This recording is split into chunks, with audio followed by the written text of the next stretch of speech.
존재들 하나하나 죽음까지도 힘을 잃고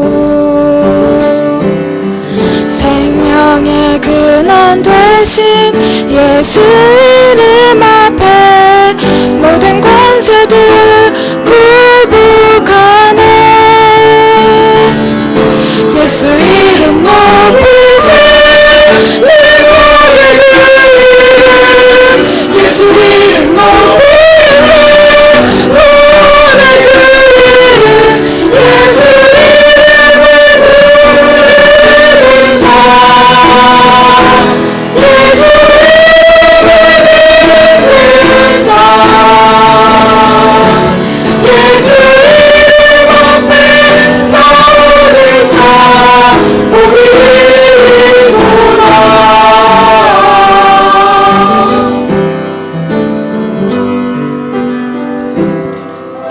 나의 계획이 실패하고 나의 소망이 끊어질 때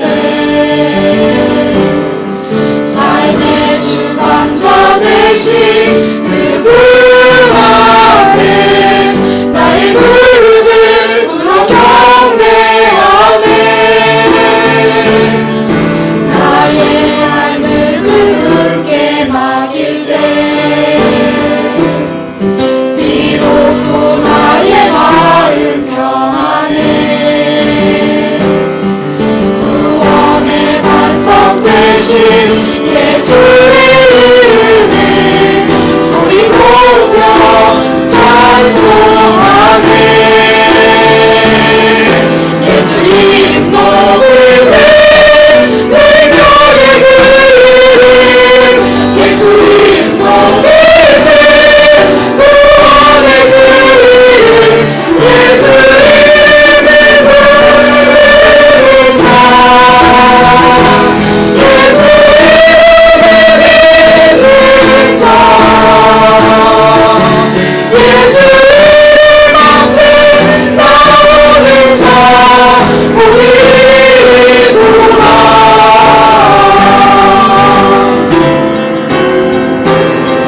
예수 이름 높이세 내 거룩한 이름 예수 이름 높이세 구원의 그 이름 예수 이름을 부르는 자 예수 이름을 믿는 자 예수 이름 앞에 나오는 자 복이구나.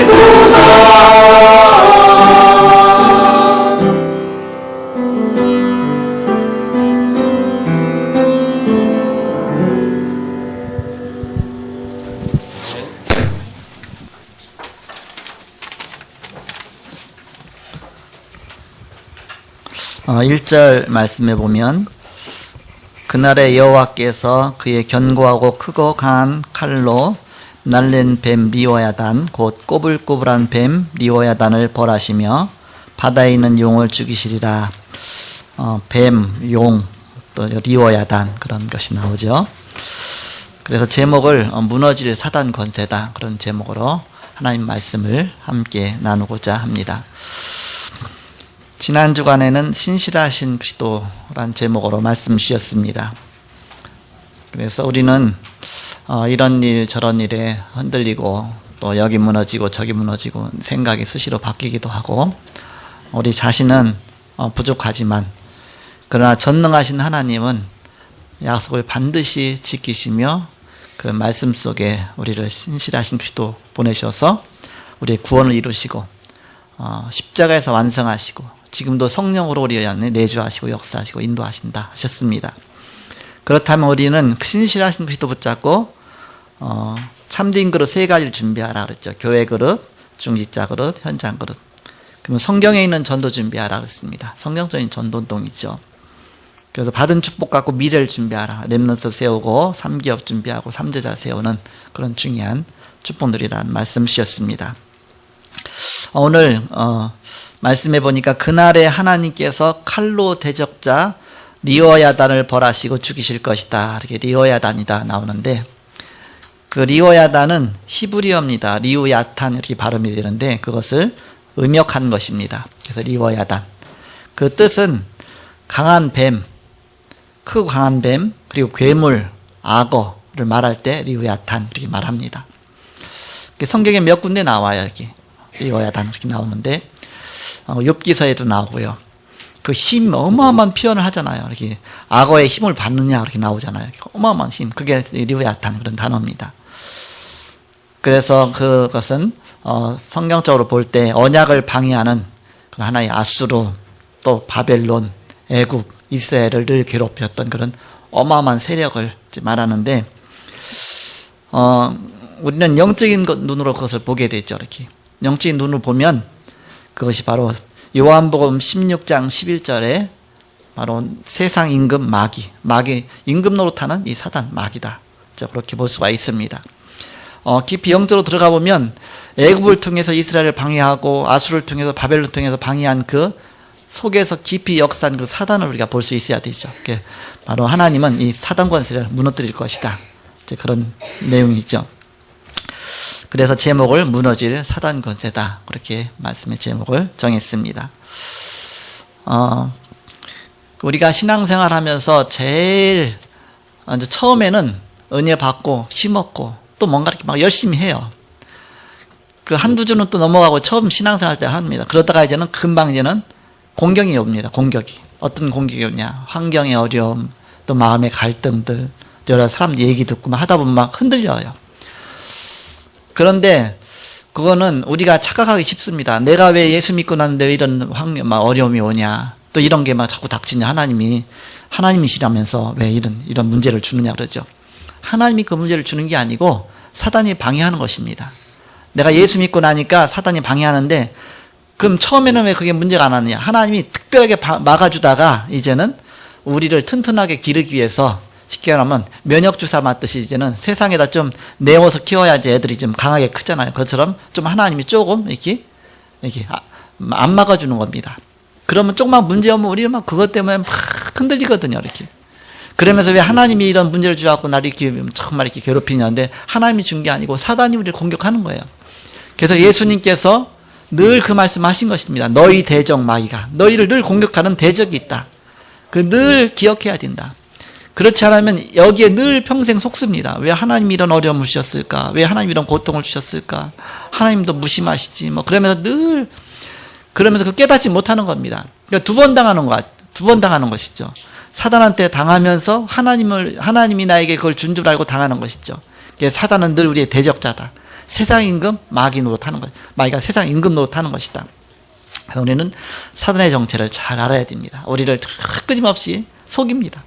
너무너무 간교하게 속이기 때문에 귀신같이 속인다 그러잖아요. 귀신같이. 사단이 완전히 능수능란한 겁니다. 아예 자손 대대로 속여먹은 거예요. 쉽게 말하면. 우리 가문이 연약한 그 부분을 너무너무 잘 알아요. 내가 우리 가정이 연약한 부분을 너무 잘 알고요. 나의 약점이 뭔지를 너무 잘 아는 겁니다. 그래서 사단은 그 부분을 늘 공격하는 겁니다. 하나님도 불꽃 같은 후를 지키시지만 사단도 늘 자나 깨나 늘 어떻게든지 가라지를 뿌리고 어떻게든지 무너뜨리게 하려고, 그게 사단의 전략입니다. 그래서 거기에 절대 속지 않는 비밀, 그것이 바로 하나님 말씀입니다. 그 비밀이 바로 예수 그리스도입니다. 그래서 예수 그리스도 믿고 나면, 처음에 믿고 나서 너무 기쁘잖아요. 감사하잖아요. 일단 내 문제 해결되니까. 그러나 예수 그리스도는 내 문제 해결 정도가 아닙니다. 근데 우리는 늘 그리스도로 붙잡습니까? 모든 문제 해결자. 주는 그리스도시여 살아계신 하나님 아드십니다. 나의 모든 문제 해결자십니다. 내 문제 해결받기 위한 그리스도로만 붙잡아요. 그게 아니라 내 인생 전부인데, 나의 생명 전부인데 내 문제 해결받기 위한 하나의 도구 정도로만 생각하는 겁니다. 그러니까는 이제 뭔가 조금 문제가 오면 거기서 딱 속는 것이죠. 나의 인생 전체인데, 나의 모든 것이 그 안에 담겨 그리스도께서 나의 모든 주관하시는데, 그래서 신실하신 그리스도다. 신실하신 그리스도. 우리는 믿음이 없을지라도 그랬죠. 믿음이 뭐예요? 믿음직하다 그러잖아요. 믿음이잖아요. 우리는 믿음이 없을지라도 주는 항상 믿으시니, 일양 믿으시니 늘 자기를 부인하실 수 없으시리라. 그리스도께서 우리 안에 계신 그리스도는 그리스도를 부인하지 않죠. 우리 계신 그리스도니까. 그래서 내 안에 계신 그리스도께서 바로 나의 인생을 인도하시는 것입니다. 그 권위 속에 가라. 그분 붙잡아라. 우리가 이런 환경 저런 환경 때문에 여기 흔들리고 저리 흔들리고 그거 바라보지 말고 환경 바라보지 말고 오직 그리스도 바라봐라.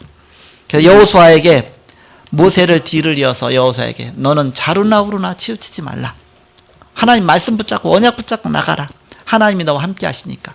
그래서 바로 견고하고 흔들리지 말고 말씀 붙잡고 나가라. 그 얘기죠. 예수 믿고 나서 얼마나 좋은지 너무 좋아갖고서 내가 세상에서 제일 행복하구나. 왜냐? 나의 과거 문제 해결됐으니까. 내 영적으로 시달리던 거 해결됐으니까. 그런데 나에게 있는 문제는 또 남아있잖아요. 세상에 내가 살고 있으니까. 그래도 내가 예수 그리스도를 믿으면서 성령 충만하니까 그게 아무것도 문제가 안 되는 거 있죠. 그 문제 자체를 다 뛰어넘을 수 있어. 그런데 내가 은혜 받지 못하고 그런 환경 속에서 내가 뭔가 이렇게 약간 낙심되고 그런 문제 가운데 빠지다 보니까 나중에는 별게 다 문제가 되는 겁니다. 이것도 문제가 되고 저것도 문제가 되고 뭐 다 문제가 되는 겁니다. 그래서 중요한 것은 문제가 아니구나. 내가 그리스도를 놓치느냐 안 놓치냐 거기에 따라 내 인생에 문제가 오느냐 안 오느냐 그거구나. 그래서 주는 그리스도시요 그 말은 나의 인생의 주인이 나의 참 주인이 그리스도시다. 그런 고백 아닙니까? 나의 모든 것 죽이는 것도 죽는 것도 살리는 것도. 그래서 선지자들은 순교 자체까지도 기쁨으로 여겼다 그랬잖아요. 기쁨으로 죽음까지도 그 정도로 이제는 이걸 초월한 겁니다. 복음 안에서 인생이 해답 난 것이죠. 인생에 대한 결론이 난 겁니다. 그렇다면 뭐가 문제겠습니까? 모두 인생에 대한 답이 났으니까. 오늘 아까 교동문에 보니까 인생이 70이요 강건하면 80이라도 모세의 고백 아닙니까? 인생이 70 살아요. 그리고 이제 건강하면 80 살아요. 그렇지만 그 사는 날수가 수고와 슬픔과 고통뿐이다 그랬습니다. 인생에 다 답이 없으면요 많이 살아도 적게 살아도 모든 게 다 문제가 됩니다. 그러나 복음 안에 답을 얻고 나면 어떤 것도 문제가 되지 않습니다. 짧게 살아도 스데반처럼 그 속에서 기쁨으로 얼굴이 천사의 얼굴과 같더라. 순교하면서도 천사의 얼굴과 같더라. 그런 인생을 살게 되고요. 오래 살면 오래 사는 동안에 또 복음에서 살고. 그래서 가장 중요한 것은 복음이 나에게 있느냐 없느냐. 정말 내가 그리스도로 결론 내렸느냐. 복음 안에서 정말 해답 얻었느냐. 그게 가장 중요하다. 복음 놓치면 내가 성공해도 문제예요. 복음 놓치면 또 내가 실패해도 문제예요. 모든 게 다 문제입니다. 그러나 복음 붙잡으면 성공하면 축복이요. 실패하면 그게 발판이 되고 하나님 그걸 통해서 더 큰 일을 이뤄나가시고. 그래서 복음 안에 모든 것이 다 있다. 그래서 사단은 끊임없이 공격하는데 어딜 공격하겠느냐. 그야말로 아킬레스건이 뭐예요? 발꿈 뒤꿈치가 아킬레스건은 아닙니까? 그래갖고 이 아킬레스건을 끊어놓으면 사람이 걷지를 못하잖아 이렇게. 그래갖고 가장 바로 그 치명타가 되는 부분 있잖아요 이렇게. 사단은 거기를 공격하는 겁니다. 그래서 사단이 우리 교회를 무너뜨리려면 어디를 공격하겠습니까? 가장 중요한 목사를 공격한다든지 그렇잖아요. 또 장로님을 공격한다든지 뭔가 교회의 중요한 역할을 하는 사람을 공격하겠죠. 가정을 무너뜨리려면 가정의 중요한 가정을 무너뜨리겠죠. 그러면 나머지는 다 무너지겠죠 이렇게. 그래서 우리는 항상 바로 사단이 어딜 공격하겠느냐 그 관점에서 봐야 되겠죠. 다음 주일이 RTS 주일입니다. RTS가 뭐냐? 그 총회 신학교 말하죠. 총회 신학교. 렘넌트 신학교 말하죠. 그래서 총신 주일입니다. 우리가 1년에 한 번씩 총신 우리가 그 헌금 주일을 하죠. 그래서 우리가 작게지만 헌금하면 모아 갖고서 총신의 발전을 위해서 우리가 또 거기를 보내기도 하죠. 헌금하죠. 그게 총신 주일인데 사단이 교회 전체를 무너뜨리려면 어디를 공격하면 쉽게 무너지겠습니까? 총신입니까? 총회 신학교입니다. 신학교에다가 복음 아닌 다른 거 심어놓으면 다 무너지는 겁니다. 그럴 수밖에 없겠죠, 이렇게. 그래서 사단에 방해하는 영적 흐름이 반드시 있죠. 저는 직장 생활을 하다가 어떤 생각이 들었냐면, 내가 이렇게 사는데, 이제 공무원 생활했잖아요. 제 입장에선 그랬어요. 내 마음에 내가 복음 전해야 되는데, 거기에 대한 뜨거운 마음, 사명이 있었기 때문에, 고등학교 1학년 때 거기에 대한 내가 사명을 품었거든. 나는 복음 전하면서 살아야지. 나 평생 내가 전도하면서 살아야지. 그래서 결혼할 때도 우리 집사람하고 얘기하면서 나는 전도하면서 살 거다. 이제 그런 쪽으로 결혼하고. 또 모든 걸 준비를 그런 마음으로 준비를 쭉 했어요. 이렇게. 그러면서 어떻게 하면 내가 복음 전할 수 있을까? 그 생각으로 하다 보니까 그냥 직장 생활 열심히 하지만 또 인정받아가면서 하지만 그거 갖고 만족을 못 하는 거예요. 내가 이거 열심히 하면 내가 이제 인생 끝날 때는 뭐가 남겠냐? 세상에서 열심히 한 거 그거밖에 없지요. 내가 천국 가서는 뭐가 남겠냐? 하나님 앞에 가서 뭐가 남겠느냐? 그렇게 하니까 내가 막 마음에 조급함이 생기는 거예요. 내가 어떻게 하면 복음에서 사냐? 늘 직장 가야 되는데 내가 어떻게 하면 전도하겠느냐? 내가 어떻게 하면 정말 내가 전 세계를 살리겠느냐? 막 그런 마음이 있으니까.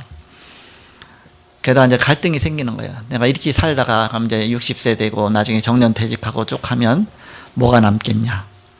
물론 돈 벌면 돈도 있고 자녀도 또 뭐 이렇게 학교도 잘 나오고 좋은 집도 있고 직장도 있고 그렇게 해서 그렇게 하겠는데 그러나 내 마음은 기쁘지 않을 거다. 그 생각 들어요. 왜? 내가 복음 위에 살고 싶은데. 그러면서 어떤 생각을 하냐면 그럼 만약에 내가 아예 전적으로 내 사표 내고서 전적으로 신학하고서 아예 이 복음의 길로 가고 그렇게 되면 어떻게 되냐? 좀 가정은 좀 누추하고 또 자녀들도 공부를 많이 못하고 왜? 배경이 못 되니까 또 이제는 뭐 이렇게 쭉 계산해 보니까 또 이제 무슨 생각까지 했느냐면 상상하기에 우리 애들은 떨어진 옷 입고 다니고 그래서 떨어진 데 기어 갖고서 꺼내 갖고 입고 다니고 그러면서 또 가방도 이제 다 이게 헤어진 거 한 신발도 이게 구멍 뚫어진 거 신고 다니고 그렇게 했지만 내 마음은 너무너무 기쁘고 감사할 것이다. 그런 생각을 한 거예요. 그러면서 내가 결단한 겁니다. 그래 각오하자. 내가 그렇게 산다 할지라도 내가 각오하자. 그러면서 이제는 직장 12년 5개월 동안 직장 생활 하다가 직장 이제는 사표 내고서 신학을 했어요. 저는 신학 가면 저절로 전도자가 되는 줄 알았어요. 이렇게 신학 딱 갔더니 생각하고 틀린 거 있죠. 이렇게 그 일주일에 한 번씩 채플 예배가 있어요. 이렇게 공도로 같이 예배하는데 채플 시간에 도망 다녀 막 사람들이 예배 안 드리려고 학생들이 아니 신학교 왔는데 채플 시간에 이렇게 채플 시간에 찬송도 안 불러 그리고 빨리 끝내달라 그래 이렇게 아니 지금 그리고 또 이제는 매 시간마다 강의 시간에 대표 기도를 주고 하나 시키잖아요. 왜 이런 기도는 하냐고 그냥 공부는 하지. 그래서 신학교가 그 누가 말하기 그러잖아요. 신학교 들어가면 1학년 때는 부흥 강사가 된다 그러잖아요. 막 뜨고 막 부흥 강사가 돼서 막 아멘 소리도 크고 막 그렇게 찬송도 크고 2학년 때쯤 되면 이제는 부흥 강사가 아니라 저는 이렇게 보통 이제는 그냥 단순한 목사가 된다 그러잖아요. 그래서 좀 약간 얌전해져 이렇게 3학년 때가 되면 이제는 한 단계 떨어져서 전도사가 된다 그래 이렇게 4학년 때가 되면 이제는 평신도가 된다 그래요. 평신도. 그 다음에 졸업하면 무신론자가 된다. 이렇게. 그래서 하나님도 믿지 않으면서 그냥 신학한다 그러잖아요. 그러다 보니까는 이제 자신감 있게 복음 말하는 것보다는 뭐 이렇게 그야말로 막 세상적인 거 막 얘기하고 막 그렇게 되죠. 이렇게. 신학을 해보니까 전도를 더 못하게 하는 거죠. 일단 신학교 졸업하고 나니까 사람이 눈이 열리니까 바른 정신 찾잖아요. 그러니까 전도를 못하게 했어요. 저 사람한테 전도하려면 저 사람이 하나님 살았냐 그러면 신학을 배우기를 막 여러 가지 막 하나님 살아있는 거 배운 게 아니라 성경이 이게 진짜 모세가 쓴 거냐 이게 진짜 예수님이 기록한 거냐 뭐인 거냐 그렇게 좀 비평적으로 가르치는 거예요. 자꾸 이렇게. 그러니까 있던 믿음마저도 떨어지는 겁니다. 이렇게. 자, 신학이 그런 신학이 됐구나. 그래서 신학하고 신앙하고는 틀립니다. 신앙을 세워주는 신학이 돼야 되는데 신학은 그야말로 지식을 가르쳐주는 거예요. 지식적으로. 그러다 보니 물론 지식이 있어야 말을 하니까 그러다 보니까는 신학하다 보니까 신앙이 더 떨어지는 거예요. 무식하면 용감하지 다 알고 나면 이게 뭔가 더 점점 많이 알면 이게 뭐 이것저것 딱 따지잖아요. 그런데 그 신학 자체가 오염됐기 때문에 그렇습니다. 신학 자체가 바로 오직 복음 중심으로 신학이 갔어야 되는데 신학이 다른 쪽으로 흘러갔기 때문에 신학을 하면 그게 잘못된 게 들어가는 겁니다. 이렇게. 그게 문제죠. 원래 신학은 그야말로 바울 신학부터 시작이 되는데 그 사도 바울을 통해서 그 신학이 생겨나가면서 오직 예수 중심으로 가야 되는데 시대가 흘러가면서 세상에 그 인본주의가 들어가 버린 겁니다. 세상에 지식이 들어가 버린 겁니다. 그러다 보니까는 신학 중에는 어떤 신학이 있느냐? 하나님 죽었다. 그런 신학도 있어요. 사신신학. 그래갖고 그런 신학도 다 있어요. 해방 신학. 그래갖고 우리는 뭐 성경은 그야말로 이렇게 뭔가 이렇게 억눌린 자를 해방시켜주는 것이다. 그런 쪽으로 초점 맞추는 겁니다. 별 신학이 다 있어요. 이렇게 뭐 자유주의 신학. 그래서 자유주의 사상에서 복음이 아닌 자유주의 쪽으로 막 끌고 가는 겁니다. 그다음에 성경을 비판하는 쪽으로 배우는 겁니다. 이렇게. 이게 성경이 진짜 이게 그냥 뭐 고정적으로 맞냐 뭐냐 해서 점점 나중에 막 그냥 아닌 쪽으로 끌고 가요. 사실인데 불구하고 안 믿어지는 사람 눈으로 보면 그렇잖아요. 그래갖고서 점점 무신론자를 만들어 버립니다. 그러면서 뭐 감리교 신학과 장로 신학은 뭐가 다르냐, 또 뭐는 뭐가 다르냐 해서 막 비판하는 쪽만 배우고, 그러니까 엉뚱한 신학으로 한 것이죠. 그러다 보니까는 바로 사단이 신학교 무너뜨리면 교회 다 무너뜨리는, 이게 사단의 전략이다. 바로 어느덧 바로 그 신학이라는 것이 이게 오염돼 갖고서, 물론 보수주의 신학도 있습니다. 우리가 보수주의 신학했기 때문에 감사하죠. 왜? 그래서 그 중심으로 또 우리 이제 렘넌트 신학교는 정말 성경적인 전도 신학 아닙니까? 감사하죠, 이렇게. 그래서 신학교 무너뜨리면 교회 다 무너뜨릴 수 있다. 목사 다 무너뜨릴 수 있다. 그럼 교회 다 무너지게 되는 것이다. 그래서 우리는 그 중심으로 해서 오늘 이제 말씀을 좀 보겠습니다. 지난번에 메르스 사태가 있었잖아요. 왜 메르스 사태가 세계 문제가 됐느냐?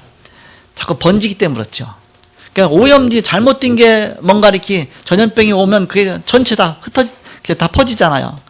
그것처럼 이제 사단이 신학교만 공격한다면 모든 걸 다 무너뜨릴 수가 있다.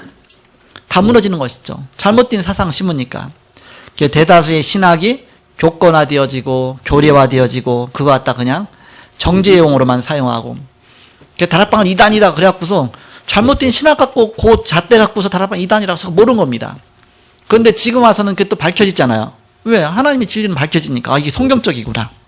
그러면서 이제는 지금 그것도 막 풀어주잖아요. 그러면서 또 막 점점 이렇게 또 한쪽에서는 또 막 끝까지 붙들고 또 안 놓죠, 이렇게. 막 그렇게 가지는 것이죠. 그게 이제는 사단의 바로 전략이죠. 그러다 왜 그렇게 됐냐? 신학이 직업화가 되었습니다.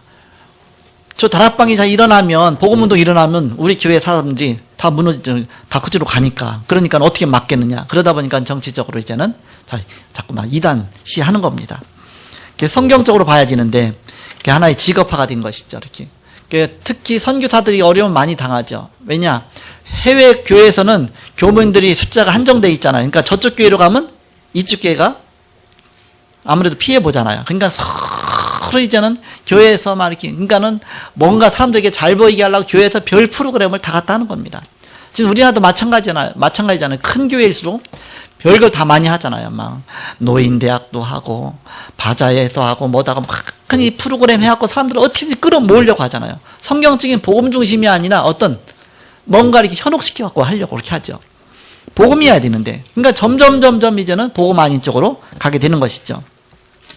그러다 보니까 이제 신학교까지도 이제 그렇게 가진 것이죠. 신학교 몰락이 되고 있고, 지금 경영난이 와 있습니다. 거의가 신학교가 사람들이 거의 학생들이 안 와요. 그런 단계가 와 있습니다. 사단이 완전 장악해서 그냥 돈 문제가 오고 경제 문제가 오고 그랬죠. 원인이 무엇이냐? 바로 잘못 뿌리내린 것 때문에, 잘못 각인된 것 때문에, 잘못 체질된 것 때문에, 그 속에서 잘못 체질된 가운데서 모든 게 다 나오다 보니까 그렇게 가지게 된 것입니다. 그래서 오늘 본론으로 첫 번째로 사단의 제1전략을 알아야 된다. 사단의 제1전략이 뭐냐? 복음 약화시키는 것이다. 복음 약화시키는 것. 우리가 주일날 그야말로 복음 중심의 교회에서 예배드리고 하루 종일만 찬양하고 기도하고 하면 막 영적으로 힘이 막 나요. 왜냐? 복음 중심이기 때문에. 그러나 그냥 율법 중심이고 뭔가 자꾸 이렇게 뭐 정죄하고 뭐하고 그런 쪽에서 예배 들어가면 힘이 쭉 빠집니다. 그게 이제 차이죠. 복음. 우리가 오직 복음이냐? 복음 아니냐? 그래서 우리는 복음 중심으로 가야 돼. 그러니까 사단의 제1 전략이 뭐냐? 복음을 점점 약화시키는 것. 그게 사단의 전략입니다. 우리가 성경을 보면, 성경의 역사를 쭉 보면 두 가지가 계속 이렇게 교대가 되는 겁니다. 뭐가 교대가 되냐? 하나님은 자꾸 복음을 회복시키셔요.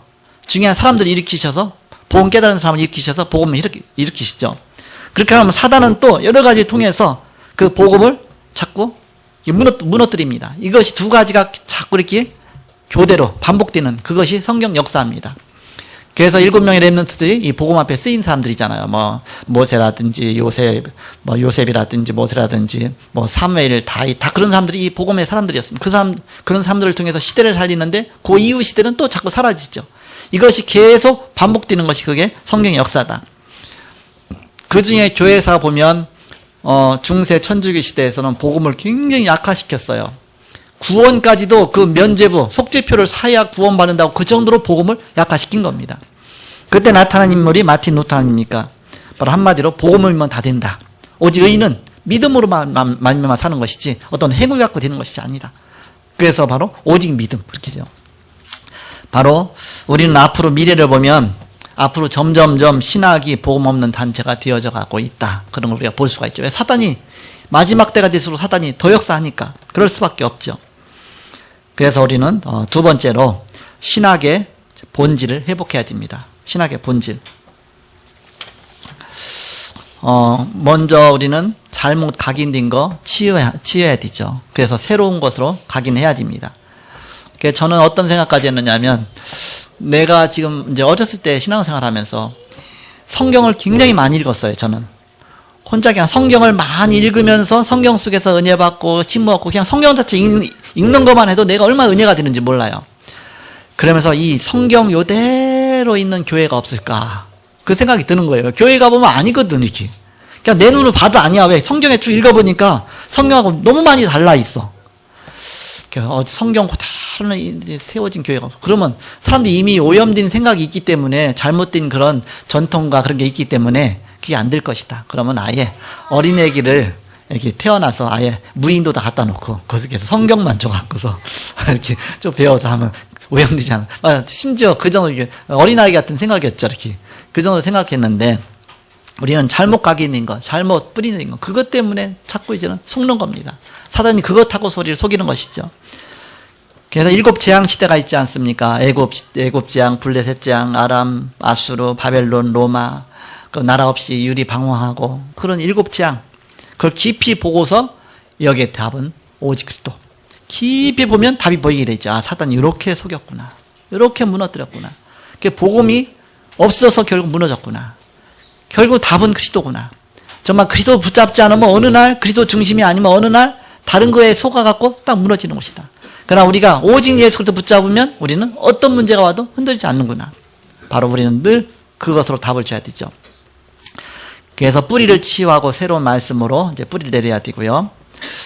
그리고 체질을 치유해서요. 바로 하나님의 능력으로 치유하고 기도의 비밀을 갖도록 이제 우리는 그렇게 되어져야 되죠. 그래서 24시 기도의 비밀, 25시 기도의 비밀, 영혼 응답 누리는 기도의 비밀을 우리가 그렇게 다시 우리는 시작해야 되겠습니다.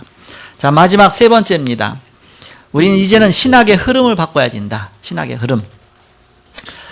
모든 자료를 갖고서 전도 신학을 정립해야 됩니다. 그래서 지금 그전에 AUC 지금 RU잖아요. 하는 이유도 이제는 그 전도 신학 정립을 해서 하는 것이죠. 또 교회 전략도 변화되어야 됩니다. 전도 훈련하는 교회가 되고 총회가 되고서 복음 중심으로 계속 뿌리 내려져야 되겠죠. 그리고 신학생들을 자꾸 복음 중심으로 다음 세대에도 또 똑같은 복음 간지가 나오도록 우리는 잘 가르치고 그야말로 세워줘야 되겠습니다. 그래서 사도행전 1장 오직 그리스도, 사도행전 1장 3절 하나님 나라, 사도행전 1장 8절 성령 충만 세계복음화, 이 중심으로 하나씩 다시 시작해야 되겠죠. 그래서 항상 시작할 때는 문제 올 때든지 시작할 때든지 항상 당연성 속에 생각해야 되죠. 당연성. 이게 진짜 당연한 것이냐. 그러면서 지금 필연성을 발견하는 겁니다. 진짜 필요한 것이냐. 그리고 하나님의 절대 계획을 발견하면서 절대성 속에서 우리는 뭐든지 그렇게 시작해야 되죠. 그리고 실제 우리가 어떻게 방향 잡으느냐. 바로 우리는 겸손히 낮은 곳에서 오직 그리스도만 바라보는 것이죠. 그러다 보면 하나님 나라의 유일성의 응답이 오게 되죠. 그러면서 재창조의 응답이 오게 되죠. 그 축복 속으로 가는 것이다. 그러면서 우리 누림이 없잖아요. 기도를 놓치다 보니까 누림이 없어요. 그럼 내가 어디에다 올인할 것이냐, 거기에 따라서 누림이 달라지잖아요. 그래서 내가 온전히 나의 인생을 올인할 것을 찾은 것입니다. 그것이 24시 기도죠. 이렇게 오직 그리스도, 우리 인생에 대한 답을 얻은 것이죠. 그러면서 하나님의 계획이 확실할 때 오는 응답이 25, 10년. 내 능력을 넘어선 하나님의 능력, 하나님 나라의 능력. 그러면서 이제 영원한 응답으로 연결되는 것이죠. 사도행 1장 8절이죠. 그래서 우리의 목표는 잘못 각인된 거, 잘못 뿌리 내린 거, 잘못 체질된 거 바꾸는 것이다. 오직 그리스도로 하나님 나라로 성령 충만과 세계복음화로 그렇게 해서 바로 결국은 세 가지지만 이걸 확대하면 12가지가 되잖아요. 그래서 12가지 비밀 갖고서 우리는 신학의 흐름을 바꾸는 것이다. 이렇게. 세 가지가 뭡니까? 사도행 1장 1절, 3절, 8절 아닙니까? 요걸 갖다 이제는 근본과 그야말로 방향과 또 누림과 그러면서 이제는 우리가 목표와 이 네 가지를 같이 합치면 12가지가 돼요. 그래서 12가지 비밀을 갖고서 우리는 바로 응답 누려야 된다. 자, 결론을 맺고 말씀 마치겠습니다. 지금 우리 총회신학교 RTS가 진짜 신학교가 되기 위해서 기도하고요. 또 진짜 신학자가 나오도록, 복음 가진 신학자가 나오도록 기도하고요. 또 신학생들 올바로 가르칠 수 있도록 우리의 후대와 미래를 놓고 우리가 기도해야 되겠습니다. 그래서 오늘 강단 말씀이 무너질 사단 권세다. 자, 사단 권세가 무너지면 어떻게 되겠습니까? 사단이 역사하던 것이 무너졌다. 그렇게 되면 어떻게 되겠습니까? 그 응답이 오죠. 근데 어떤 쪽으로 응답이 오겠느냐? 하나님 나라가 임하는 겁니다. 나에게 하나님 나라가 임하고 우리 가정에 하나님 나라가 임하고 내가 가는 직장에 나 현장에 하나님 나라가 임하게 되는 겁니다. 하나님 나라가 임했다는 말은 무슨 말입니까? 사단 권세가 무너졌다는 얘기 아닙니까? 바로 하늘 보좌의 축복이 임했다 그 얘기 아닙니까? 내가 가는 발걸음에 이 하나님 나라가 임해야 되는 것이다. 그래서 무너질 사단 권세 그 제목 속에서 우리가 받아야 할 응답이 반대로 그렇다면 내게 임할 하나님의 나라 바로 이 축복을 누려야 되겠죠. 그 말씀 통해서 또 현장 통해서 많은 제자 통해서 이 축복 누리고 이 귀중한 바로 응답 속에 여러분이 한 주간도 승리하시고 오직 그리스도 언약 붙잡고 가는 발걸음마다 응답의 발걸음 되기를 그리스도의 이름으로 축복합니다. 기도하겠습니다. 하나님 감사합니다. 부족한 우리들을 하나님 부르셔서 세계보 언약 가운데 세우시고 또 한 걸음 한 걸음 하늘 보좌의 축복으로 인도하사 그 속에 우리 있게 하심을 감사합니다. 하나님 응답 속에 있게 하시고 하나님 축복 속에 있게 하심을 감사합니다. 연약하지만 신실하신 그리스도 붙잡고 영적인 싸움 싸우며 참으로 과거를 발판으로 삼고 오늘을 최고 응답으로 또 미래를 하나님이 주시는 바로 기도로 누리게 하여 주옵소서. 오늘로 이 시간 함께 하신 주께 감사하며 예수 그리스도의 이름으로 기도하옵나이다. 아멘.